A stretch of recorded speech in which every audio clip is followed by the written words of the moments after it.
gustaría, por favor, que recibiéramos con un fuerte aplauso a Isaías Lafuente con su ponencia hacia una lengua inclusiva y eficaz. Adelante.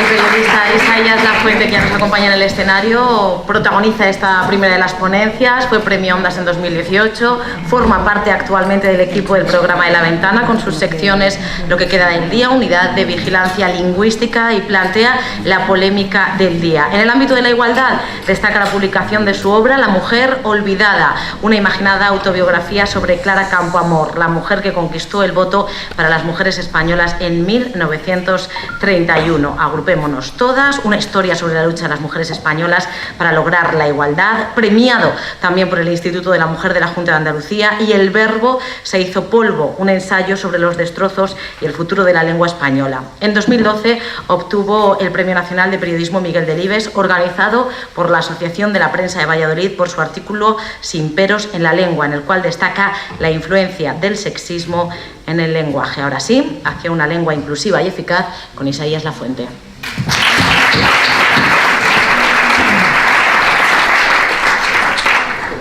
Bueno, un acto así tiene que comenzar dando las gracias, y doy las gracias a mis compañeros, a Félix, a Alicia, por haberme invitado a participar en este foro. Gracias, alcaldesa, por acogerme en tu ciudad. Algún día vendré con un poquito más de calma.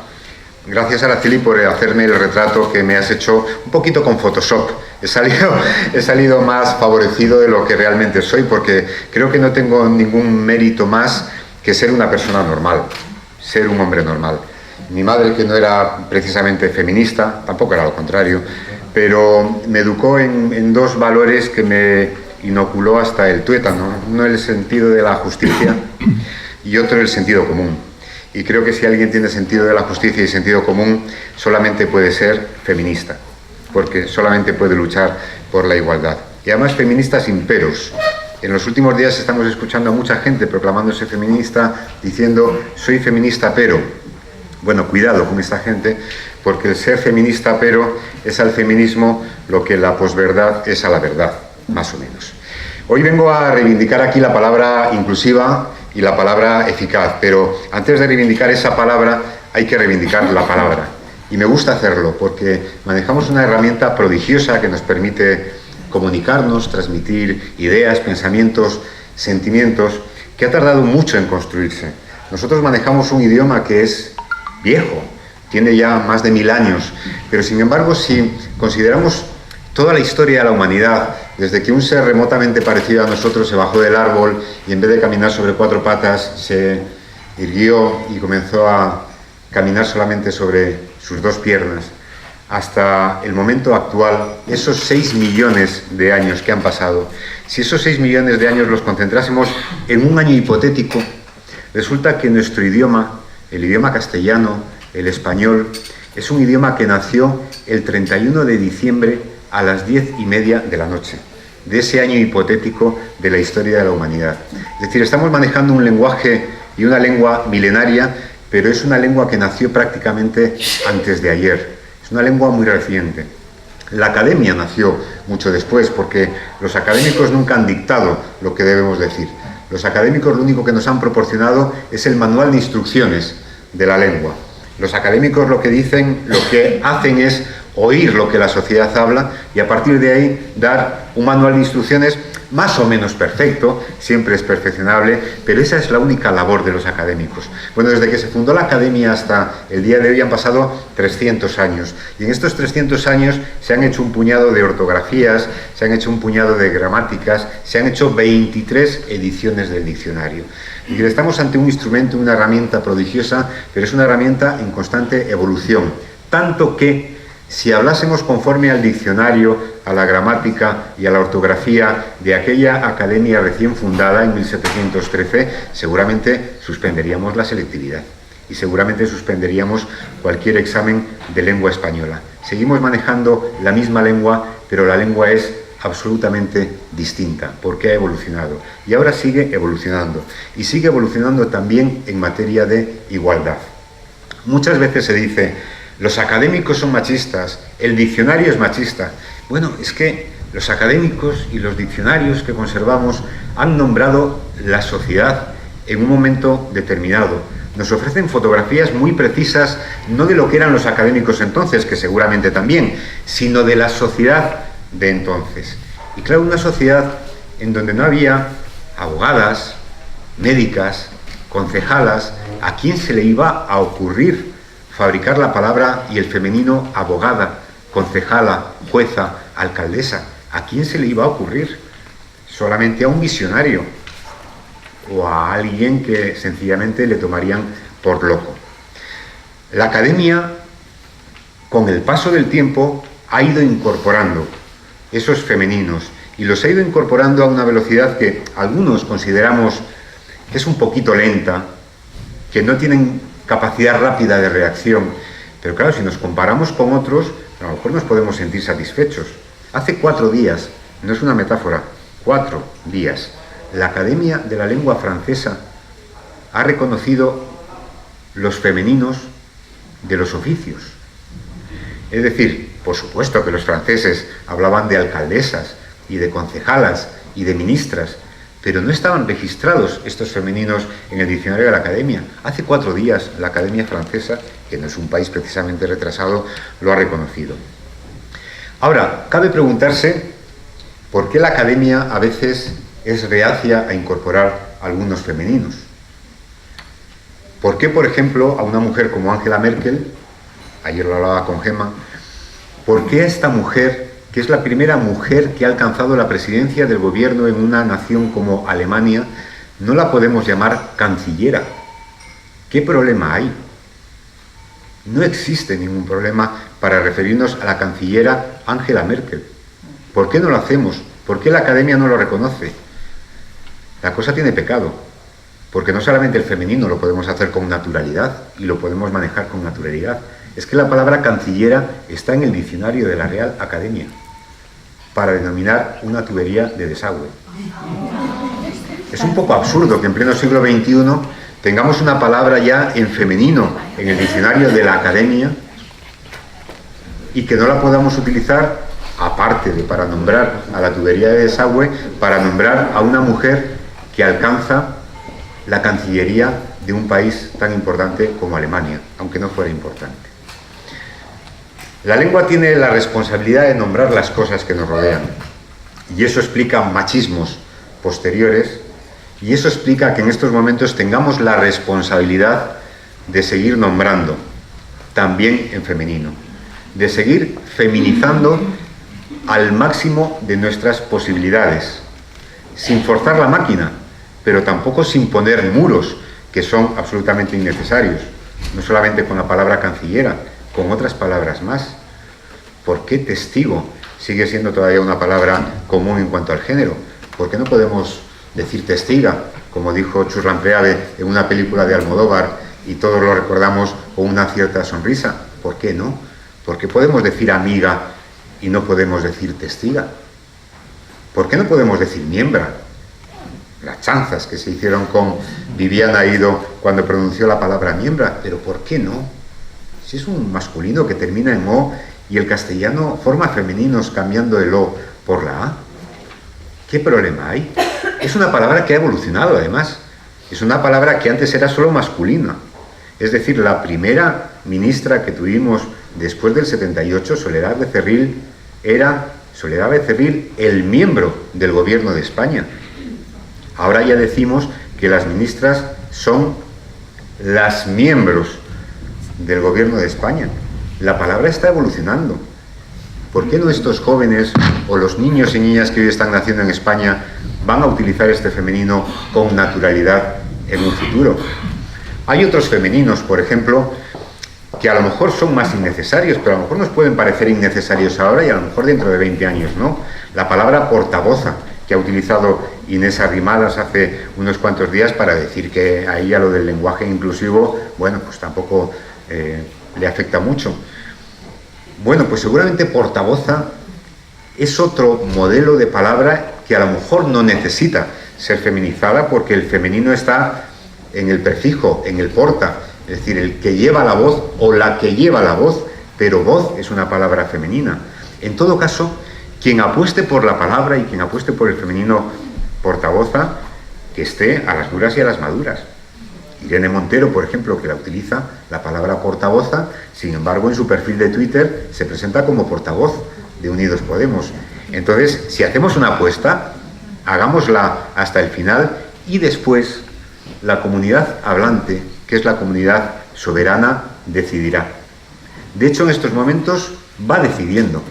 Y hemos aceptado femeninos con absoluta normalidad como concejala y, sin embargo, yo percibo, al menos desde mi observatorio como periodista, que la palabra fiscala, incluso entre las mujeres de la Fiscalía, cuesta más manejar. Ellas mismas, no todas se refieren a sí mismas como fiscalas. O la palabra jueza, por ejemplo, pues pasa un poco lo mismo. No es una palabra que se haya extendido tanto como la palabra concejala.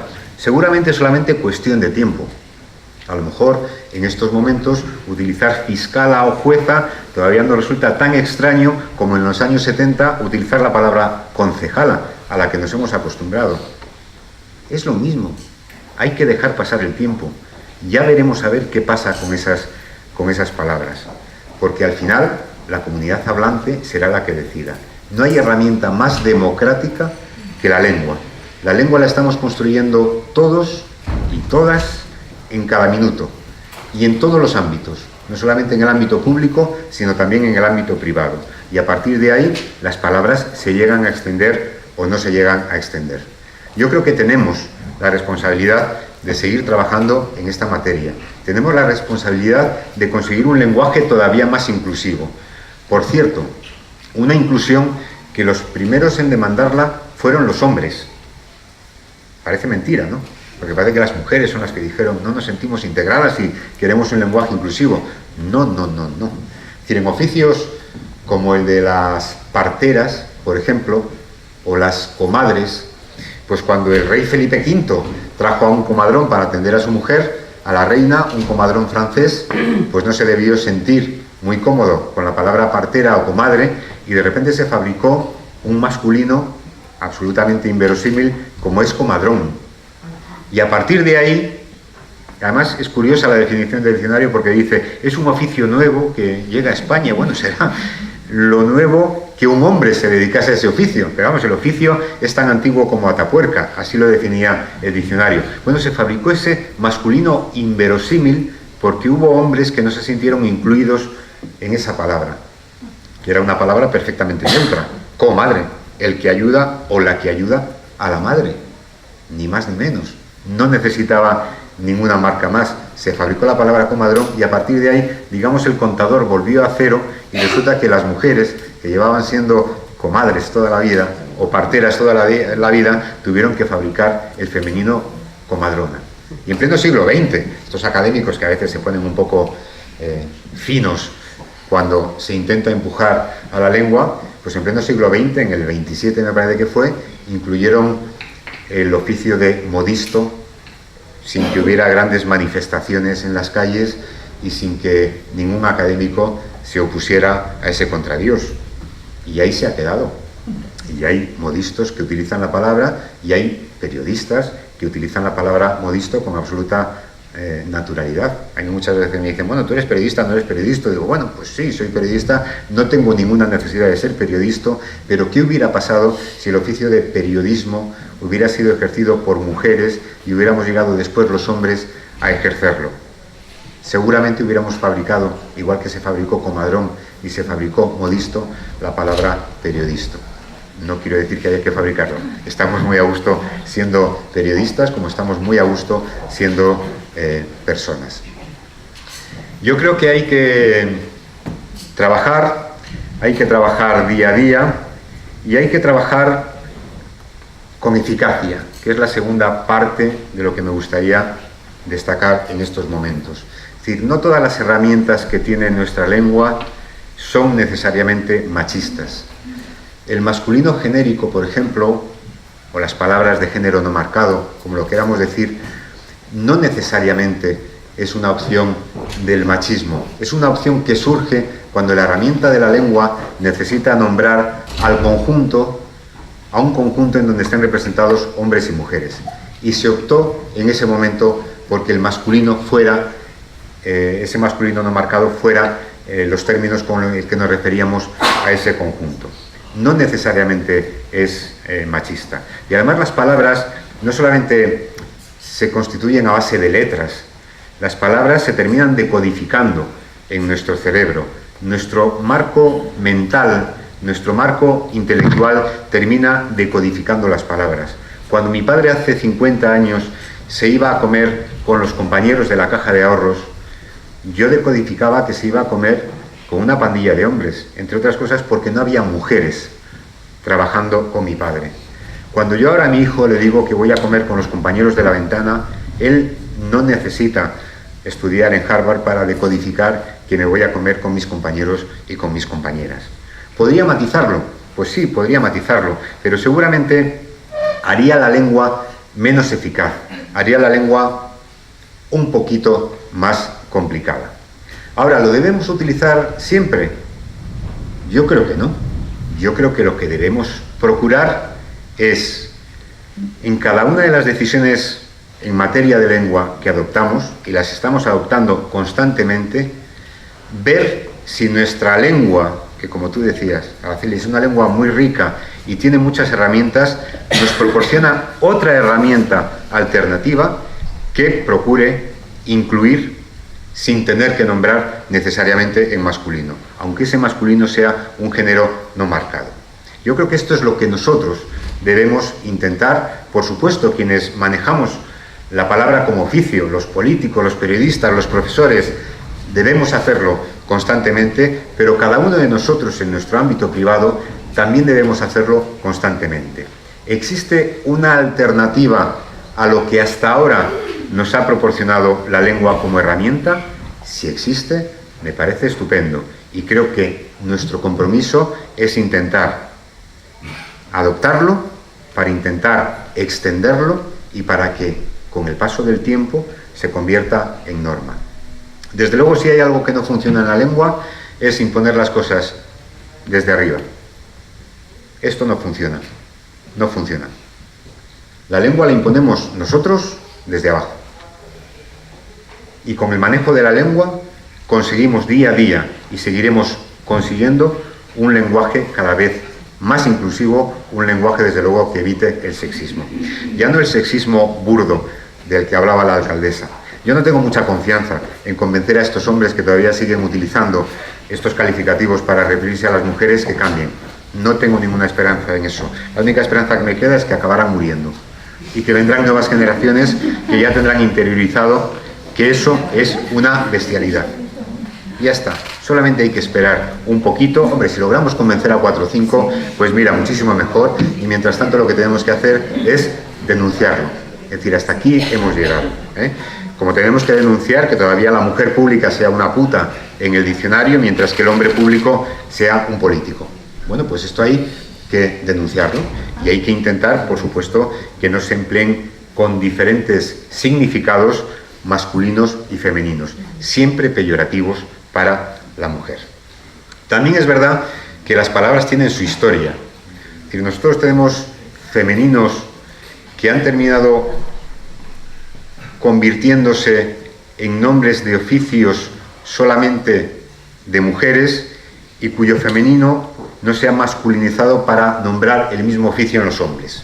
La palabra asistenta. La mujer que va a una casa a ayudar en las tareas domésticas. Es una palabra que, como hubo un tiempo en que solo había asistentas, se construyó ese femenino para nombrar esto.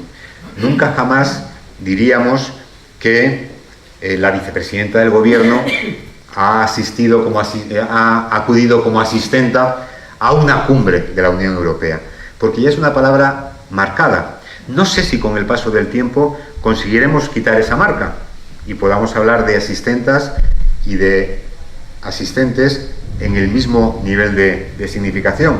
Pero bueno, son palabras que ya nos vienen con una carga que quizás sea imposible corregir. Pero sin embargo hay otras muchas palabras que no ha habido ningún problema para que esa feminización se produzca. No voy a extenderme en las herramientas que ahora desde las organizaciones feministas, desde los organismos públicos, se nos proporcionan para hacer cada vez un lenguaje más inclusivo. sí que me gustaría decir que antes de ponernos al lenguaje inclusivo, lo que tenemos que tener es una mirada inclusiva sobre la sociedad. Es decir, yo creo que la mejor manera de visibilizar es sencillamente que hablemos con naturalidad de las mujeres y que les demos a las mujeres que han adquirido una determinada proyección el papel que tienen al mismo nivel que el que tienen los hombres. Esta es la primera tarea que nosotros tenemos que hacer. Si nosotros cuando en la radio hacemos una tertulia y escogemos a 3 hombres y a una mujer, no estamos visibilizando con justicia. Después ya podremos emplear un lenguaje muy inclusivo, pero estamos faltando al primer deber, que es tener una mirada inclusiva sobre la sociedad. A mí una de las primeras lecciones de feminismo que me dieron, me la dio la escritora Rosa Regás, cuando hablé con ella para escribir uno de los libros, y me dijo, el problema que tenéis los hombres, Isaías, no es que no nos queráis, es que no nos veis. Y es verdad, es verdad. Yo creo que los hombres tenemos todavía una tarea, que es enfrentarnos a la realidad dando 3 o 4 pasos atrás para mirar todo el panorama y para contar el panorama que realmente tenemos, que es un panorama que desde luego está caminando hacia la inclusión a veces más rápido de lo que camina el lenguaje que nombra ese panorama hacia la inclusión. En cuanto a las estrategias concretas, históricamente se han seguido estrategias diversas. Es muy curioso, por ejemplo, que las primeras mujeres que llegaron a ocupar oficios antes reservados para hombres se nombraban a sí mismas en masculino precisamente para simbolizar y para representar lo que de conquista tenía ese paso. Fue muy curioso cuando entrevisté a María Telo, que fue la mujer que acabó antes de la Constitución, en el año 75, con la licencia marital en España, con esa licencia que hacía que las mujeres tuvieran que pedir permiso para casi todo y requería el permiso de los hombres para casi todo, lo que ahora nos parece normal. Y cuando fui a su casa, vi un cartel que ponía María Telo, abogado, y tenía repintado el rabito de la A. Y ella me explicó la razón.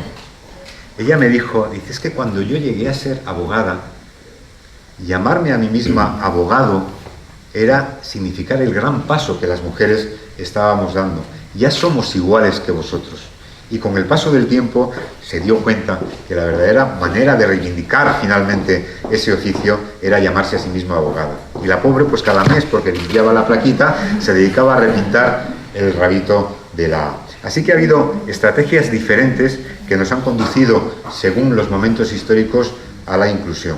En estos momentos, desde luego, la única estrategia que cabe es, en la medida de las posibilidades, nombrar en femenino lo que se nombra también en masculino. En cuanto a las duplicaciones, bueno, pues yo no digo que había que prohibirlas, pero yo creo que tampoco debemos exagerarlas, porque al final acaban haciendo de nuestro discurso un discurso menos eficaz. Y porque a veces después también nos crean problemas de concordancia. Claro, cuando uno empieza diciendo todos y todas, pues ya tiene que emplear el vosotros y vosotras, porque si dice todas y todos vosotros, está cometiendo un error de concordancia. Y claro, si empieza así, cada referencia que hace a un auditorio utiliza el desdoblamiento, al final eso actúa como una especie de muletilla. ¿Y qué es lo que pasa con las muletillas? Que uno se olvida de lo que nos están contando para empezar a contar cuántas veces nos va a decir compañeros y compañeras, todos y todas, ciudadanos y ciudadanas, etcétera, etcétera. Entonces, no me parece mal como fórmula, no me parece mal como fórmula de agradecimiento, gracias a todos y a todas, pero sí que me parece que estorba en el discurso y lo hace menos eficaz y menos fluido si lo utilizamos constantemente en nuestra manera de hablar. En cuanto a otras duplicaciones, por ejemplo, hace años se presentó una propuesta para que el Congreso de los Diputados se llamase Congreso de los Diputados y de las Diputadas. En el último gobierno socialista vimos jurar a todos o prometer a todos los ministros y a todas las ministras con la fórmula de prometo guardar el secreto del Consejo de Ministros y de Ministras. ¿Es necesaria esa prolongación o podemos ir hacia fórmulas más eficaces? ¿Por qué no hablamos del Consejo, sencillamente, como el Consejo Europeo? ¿Por qué no hablamos del Consejo de Gobierno? Y así evitamos tener que decir Consejo de Ministros y de Ministras.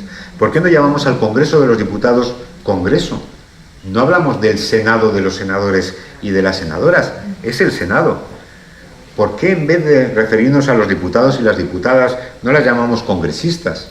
Es decir, vuelvo a repetir, en cada una de las palabras, de los giros, de las estructuras, en donde percibamos que efectivamente o hay un cierto aliento machista o hay una lengua que no termina de ser inclusiva, lo que tenemos que hacer es plantearnos de manera crítica si tenemos otras opciones y otras herramientas para que, incluyendo, seamos a la vez eficaces, porque creo que ambos objetivos son necesarios a la hora de manejar la palabra. Y esta es una tarea que tenemos que hacer todos, y ahora me dirijo a los más jóvenes, ¿no? Es decir, la lengua que se hable dentro de 50 años es la lengua que ahora mismo estáis fabricando vosotros.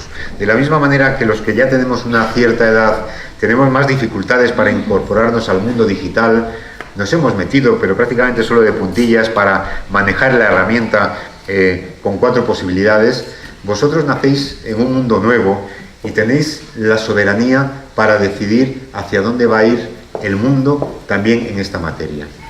Hacia dónde va a ir la lengua nombrando las cosas que tiene que nombrar, teniendo en cuenta que una lengua justa tiene que nombrar a las cosas por su nombre y que una lengua, para que nos sirva y para que sea práctica, tiene que ser una lengua eficaz. Así que rompamos todos los muros, que todavía quedan algunos por construir. No consideremos que todas las opciones que nos nombran en masculinos son opciones excluyentes, pero trabajemos para encontrar fórmulas y para encontrar herramientas que hagan que nuestra lengua, que ha evolucionado mucho en estos 1000 años, que se ha acelerado muchísimo en estos 300 últimos años, termine siendo una lengua justa, una lengua inclusiva, una lengua no sexista y una lengua también eficaz. Y me quedo a vuestra disposición para hablar y para debatir de lo que vosotras y vosotros queráis.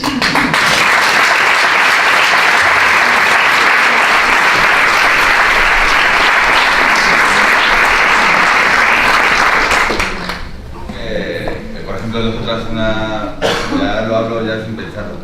Cuando estamos en un grupo donde la mayoría sí que son mujeres, pues una de las maneras de hacer un poco referencia a este lenguaje inclusivo sí que es usar el femenino cuando son más mujeres que hombres.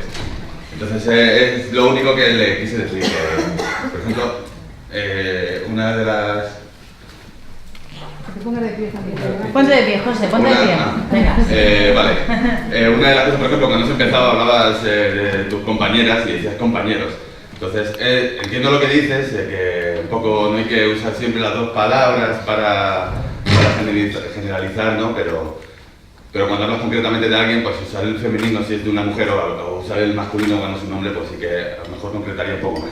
Y ahora te pregunto, si yo hubiera utilizado en vez del masculino mis compañeros, hubiera utilizado el femenino mis compañeras, ¿tú qué asociación de ideas hubieras hecho? Es una simple visibilización, más concreta. No, te digo, es decir, tu primera imagen, ¿cuál sería? ¿Una emisora en la que solamente hay mujeres? No, simplemente que hablas de mujeres. Es lo único que habría visto. Ya. No. Pero decir compañeros, y estás nombrando mujeres compañeros, son mujeres compañeras. Es simplemente eso. Entonces, por eso, ayer cuando estábamos hablando sobre esto, fui yo el único y me sentí un poco mal, pero... Bueno, fuiste el único en ese momento, pero después metimos más patas, ¿no? A lo largo de la clase, tuvimos más momentos de... un poco eso, como nos estamos acostumbrando nosotros en el centro a cuando la mayoría son mujeres, usamos el femenino.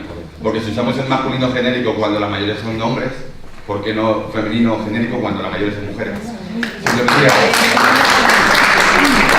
A mí me parece muy interesante esa observación y te vuelvo a decir lo mismo, Quiero decir, si conseguís que se extienda y dentro de 20 años o de 30 años habéis conseguido que se extienda y que se utilice con normalidad, pues ya está, fenomenal, porque será una decisión absolutamente soberana.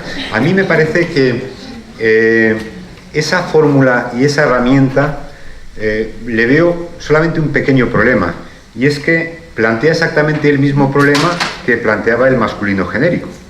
Es decir, durante mucho tiempo hemos estado diciendo, hombre, el masculino genérico es injusto porque no nombra a las mujeres que estarían representadas en un determinado colectivo, por ejemplo. Si ahora hiciéramos lo mismo con el feminismo, si ahora decimos unidas podemos, estamos haciendo exactamente lo mismo que históricamente hemos criticado.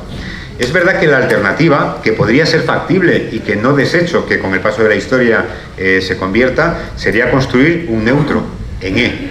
Es decir, si tenemos compañeras y compañeros, construir compañeres. Algunos lo utilizan también. Sería una posibilidad. Eso es muy difícil de decretar y de que se extienda, pero es una posibilidad que puede contemplar la lengua para que en un futuro, junto al masculino y al femenino, bueno, tengamos un género neutro que nos permita nombrar sin ninguna dificultad, más que poner la E en vez de poner la O o la A. Creo que uno de los problemas del lenguaje es que es androcéntrico. Solo se mide al hombre.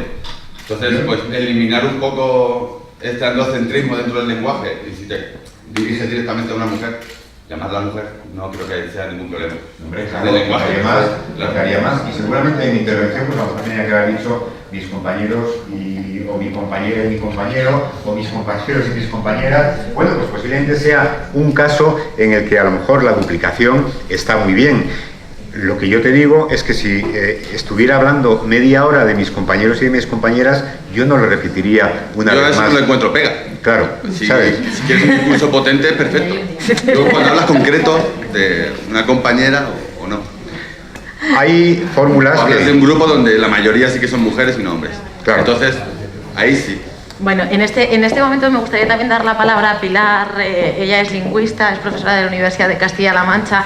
Nos va a acompañar a lo largo de la mañana, va a ser una de las entrevistas que vamos a tener en el Hoy por Hoy especial, que se emite a partir de las 12:20 dentro de este foro. Dentro de todas estas reflexiones tenemos por un lado esa parte en la que intentamos cambiar, ¿no?, con los jóvenes que ven el plural en femenino como la parte en la que tenemos que seguir avanzando, y otra en la que estamos, que decimos plural masculino, que tenemos más que asumido y aceptado. Como lingüista, si tuviéramos que poner aquí unas bases, ¿cuáles serían? Bueno, muchas gracias en primer lugar por invitarme, por darme la palabra. Bueno, yo no soy... Yo no soy especialista en cuestiones de género. Bueno, soy profesora de lengua y algo he pensado sobre estos asuntos. Bueno, quiero felicitarle a él porque ha sido muy valiente y estoy de acuerdo con bastantes cuestiones de las que se han señalado. Entonces, a mí me parece que, bueno, voy a, por lo que él dice, ¿no? Está la cuestión esta, a ver si soy capaz de sintetizar. Hay una cuestión que es intrínseca al lenguaje, que es esta cosa que se llama el género no marcado, ¿no? Entonces, no solamente tiene que ver con el género, sino con una manera en la que funciona la lengua, que tiene que ver con oposiciones y que tiene que ver también con la economía. O sea, el lenguaje es un sistema muy eficiente y si puede hacer lo mismo con dos cosas, no las hará con tres. Entonces, por ejemplo, la oposición que hay entre día y noche, si os fijáis, día es ambiguo, significa el periodo de tiempo en el que hay luz, y noche, y es lo contrario a noche, pero también día significa lo que incluye a la noche. Así que yo puedo decir una frase como estuvieron 3 días con sus respectivas días y noches, y no estoy incurriendo en ninguna contradicción. Eso es una cosa de cómo funciona el lenguaje, sobre el que por otro lado los hablantes tenemos una capacidad limitada de intervención. En el caso del género no marcado, nosotros funciona así. Si decimos el gato es un animal, nos referimos a macho y a hembra. Si decimos los estudiantes o los alumnos, nos referimos a los alumnos y a las alumnas. Entonces, es verdad que la sociedad demanda cambios, que los hablantes tenemos necesidades. Entonces, me parece muy bien como una estrategia retórica utilizar en determinados contextos nosotras. Otra cosa es que yo pueda extender eso a absolutamente todo. Por ejemplo, si yo digo Juan y María son amigos, ahí es difícil que yo pueda decir algo así como Juan y María son amigas. Entonces, me parece muy bien que acudamos todos a estrategias de visibilización que seamos cuidadosos con el lenguaje, con lo que queremos decir, pero también es verdad que debemos contemplar que el lenguaje funciona un poco de manera ajena a nosotros y que debemos motivar cambios desde abajo siempre, como decía Isaías, pero que la cuestión no es tan sencilla como parece. Gracias, Pilar.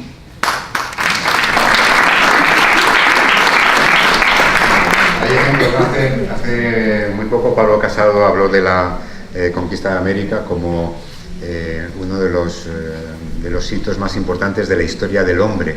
Bueno, por ejemplo, ese es el típico ejemplo en donde es muy fácil pensar antes de hablar y hablar de la historia de la humanidad. No pasa absolutamente nada. Yo creo que en estos momentos, por ejemplo, para colectivos, incluso colectivos en donde mayoritariamente han sido mujeres, y sin embargo nos referimos a ellos como los enfermeros, bueno, pues hay estrategias también para nombrarlo con otra palabra que incluya a enfermeros y enfermeras como pues, los profesionales de la enfermería, o referirnos a los alumnos y a las alumnas como el alumnado. Claro, pero las palabras también tienen alma. Es decir, yo entiendo que un rector hable del alumnado, de su colegio, pero yo vería muy raro, casi no me lo imagino, que un maestro o una maestra llegue a su casa y diga: mira qué regalo tan bonito me ha hecho esta mañana mi alumnado. Es raro, porque las palabras tienen alma. Ese alma se ha cargado a lo largo de siglos y ese alma tiene mucho que ver con nuestros condicionamientos sociales, culturales, históricos, ¿no? Entonces, una palabra que nos serviría para incluir, como es la palabra alumnado, por ejemplo, en casi todos los contextos, para referirnos a los alumnos y a las alumnas, sin embargo hay un contexto en el que no funcionaría. Yo, por lo menos ahora, a lo mejor la cargamos de alma con el paso del tiempo, pero vuelvo a repetir, me sorprendería mucho que un profesor o una profesora dijera: hoy me han hecho un regalo maravilloso mi alumnado. Y podrá decir mis alumnas o mis alumnos, o podrá decir sencillamente mis alumnos, y seguramente quien le esté escuchando, sea su mujer, su marido, sus hijos, entenderán perfectamente que se está refiriendo a los chicos y a las chicas. Otro de los aspectos de los que has tratado, Isaías, es esa parte de los políticos y políticas, las miembras y los miembros, los concejales, concejalas. Ana Muñoz, concejal del Ayuntamiento de Puertollano, por favor, el micrófono, si sois tan amables. Lo tenía ya, bueno, enseguida te lo paso, ¿vale? Hace unos años que se empezó a hablar de concejalas. A mí, como periodista o comunicadora, me costaba decir concejalas. De hecho, casi que me oponía y decía concejal, ¿no? Porque ¿qué está pasando aquí?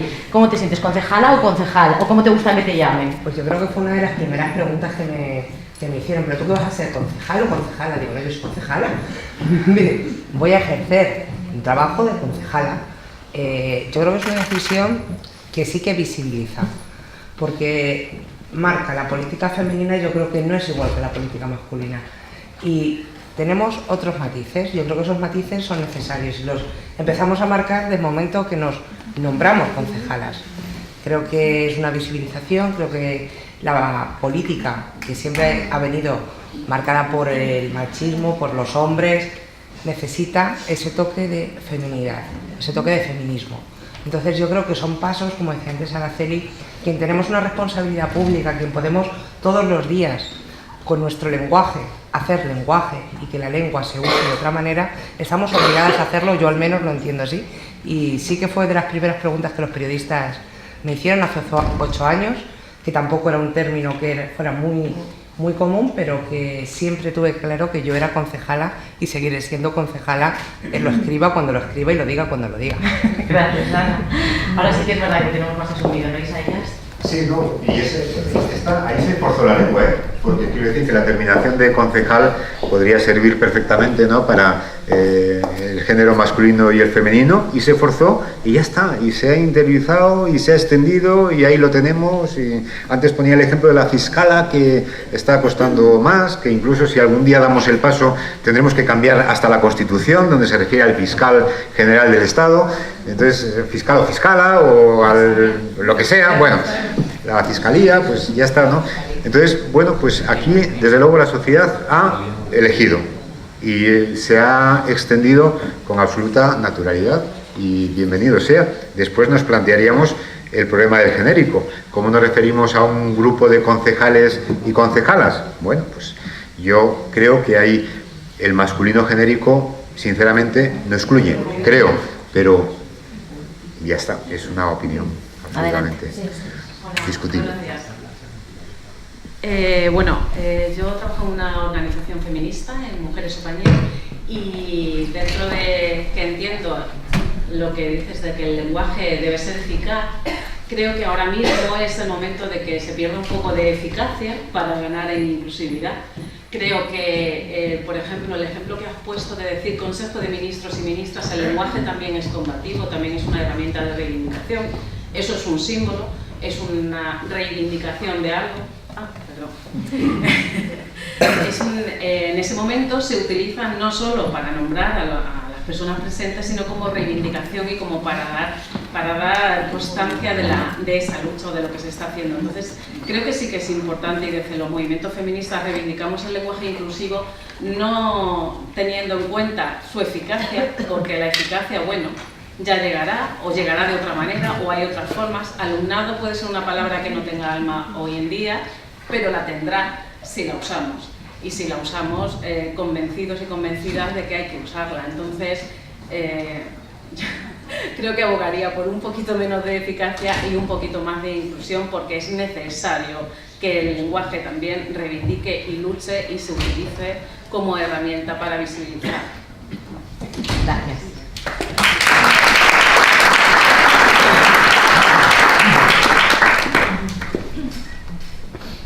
Sí, hola, yo también quería decir que vivimos en una sociedad machista, eso lo tenemos ya clarísimo. Entonces, este lenguaje, este castellano se ha adaptado fenomenal.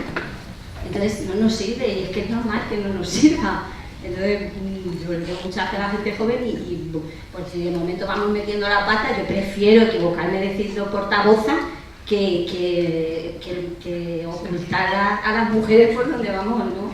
Y no sé, pues si lo vamos haciendo mal, pues ya lo haremos bien. Pero yo desde luego apuesto por la visibilización siempre. O sea,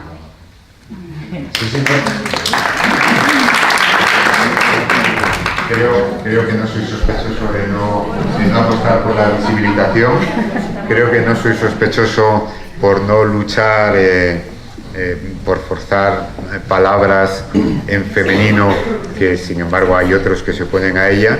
Pero creo que no debemos perder el punto de vista crítico antes de tomar una decisión y ya está. Y si una vez hecha esa crítica optamos por portavoza, oye, bienvenido sea. Y si portavoza se extiende, pues estupendamente. Quiero decir, estos académicos tan machistas del siglo XVIII incluyeron en el diccionario la palabra defensatriz como femenino de defensor.